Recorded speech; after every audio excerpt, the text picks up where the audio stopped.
Welcome back. Thank you for keeping it Parastatal TV. This is the Frontline. I am Mogore Kamau. Now, earlier on, we had the Vice President Alam with me here in studio, and right now I have the country's director, Dr. Sami Linge, who is going to tell us more of Alam's mandate in Kenya. Thank you so much for honoring this invite. How many trainees have you managed to train based in Kenya?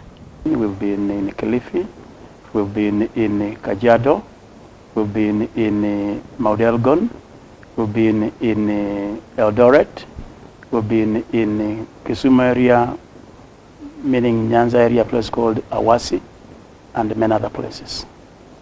Now, yes. Kenya had been one of the most stable countries until 2008, where we had the post-election violence rocking the country. What role did Alam play in bringing back Kenya to where it was?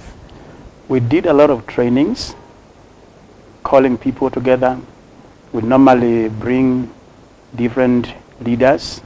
We particularly believe that much of the problems are brought by lack of good leadership. Therefore, we focus mainly in training leaders, helping them to know how to go to their communities, speak to them, encourage them to be peaceful people. And therefore, what we have done is brought leaders together. We conduct multi-ethnic trainings, gender-sensitive trainings, men and women. We also make sure that youth are involved, and where there are communities that are across the religious divide, we also bring different religious groups, not leaving behind the traditional religious groups, which are in many times ignored by many groups. How close do you work with the government? Whenever we go to a place, we involve the administration. Like we have trained in some of our trainings, we have involved the police, we have involved the administration, we have involved the district peace committee chair people, and therefore we have worked closely with the government. We have visited even in Kilifi, where we are in plenty, or we have done a lot of work. We have even visited the office of the deputy governor. We have discussed on how we can deal with a few issues that are causing concern, particularly the danger being faced by elderly people, thought it to be actually witches or wizards. And therefore, we are working closely with the government. Yes. And what role is Alam playing in Kenya to make sure that whatever happened in 2008 does not happen again? We go to the different places, we sensitize the people. For example, in 2013 election, when we were waiting for the elections, we went to Molo, we trained the people there, we sensitized them. We went to Kibera, we trained like 150 leaders. Then we had a caravan that is nailed along the streets of Kibera. If you don't think Kibera has streets, just go there and you'll find them. We had a Kanda truck because the big ones could not go around. We motioned more than 200 pastors. We stationed them in different places and spoke about peace. Different pastors of different communities spoke to communities which were different from them, just to tell them we are one Kenya, we are one people, we have one nation, we should exist in peace. We also went to Mount Elgon and moved around that place, also sensitizing them about the same. And you remember, as we were approaching, there were also fracas in Tana River. We also went to Tana River. We had an inter-religious, inter-tribal dialogue concerning the same. And what are the future plans in regard to Kenya with Alam?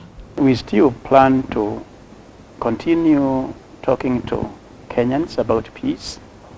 We plan, first of all, to visit places where there are pastoralist-related conflict, because that's an area where Kenyans don't take a lot of note.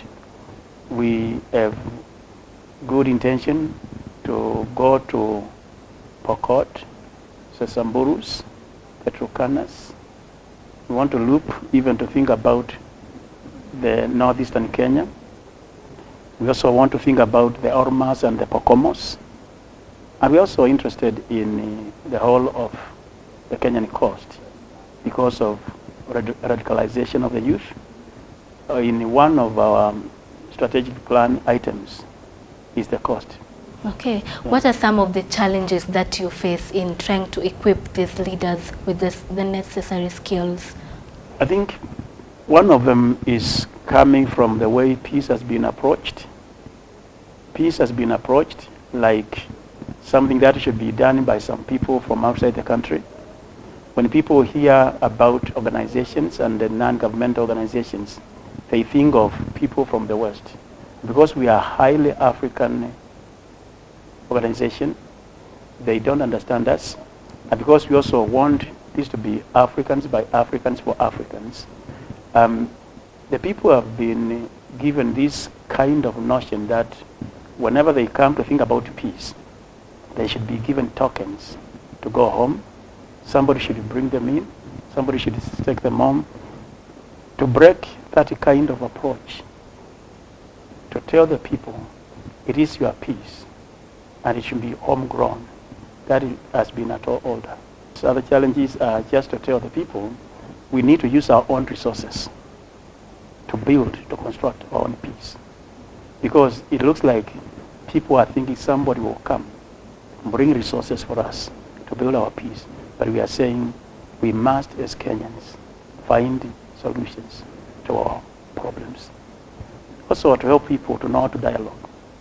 People are used to talking at loud voices to one another, but to sit down, help them to speak together, that's also another big problem. But we are doing the best we can to help Kenyans know how to dialogue, because dialogue is something looking to be foreign to Kenyans. Okay, just a quick one now as we wind up. I would love you to face this camera and just give one or two words to Kenyans. I think Kenyans, we must know that this is our country. We must know that although we are many tribes, tribes can be an asset. Tribes do not have to be a liability. We need to use it for complementarity, not for competition, not for fighting one another, but for making one another strong. And for the leaders, we want to lead, not to mislead. We have misled many times. We have told the people what they are not supposed to hear. And so let us provide leadership and not mislead people.